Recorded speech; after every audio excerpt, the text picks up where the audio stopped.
નમસ્કાર, આપ જોઈ રહ્યા છો નેશન પ્લસ ન્યૂઝ. હું છું આપની સાથે હેતલ ભગત. વડોદરા તાંદલજાના મકાનમાં વિદેશી દારૂનો જથ્થો રાખી વેચતા આરોપીને પીસીબી પોલીસે ઝડપી પાડ્યો છે. ગોત્રી ગાયત્રી સ્કૂલની સામે ક્રિસ્ટલ પ્રમુખ ફ્લેટમાં રહેતો જતીન લક્ષ્મીચંદ ચૌહાણ તાંદલજા મહારાજા ચોકડી પાસે પ્રથમ ઉપરના મકાનના વિદેશી દારૂનો જથ્થો રાખી વેચાણ કરતો હોવાની માહિતી પીસીબી પોલીસને મળી હતી, જેથી પીઆઈ સીબી ટંડેલની સૂચના મુજબ સ્ટાફે ઉપરોક્ત સ્થળે રેડ કરી હતી.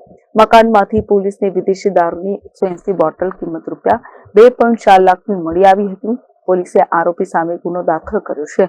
આરોપી ક્યાંથી અને કોની પાસેથી દારૂ લાવ્યો હતો, કેટલા સમયથી દારૂનો ધંધો કરે છે તે અંગે પોલીસે વધુ તપાસ હાથ ધરી છે. Bureau report, nation plus news, Vadodara. સમાચારોના સતત અપડેટ મેળવવા માટે અમારી નેશન પ્લસ ન્યૂઝની યુટ્યુબ ચેનલને સબસ્ક્રાઇબ કરો, બેલ આઇકન દબાવો અને જોડાયેલા રહો ફેસબુક, ઇન્સ્ટાગ્રામ અને ટ્વિટર પર.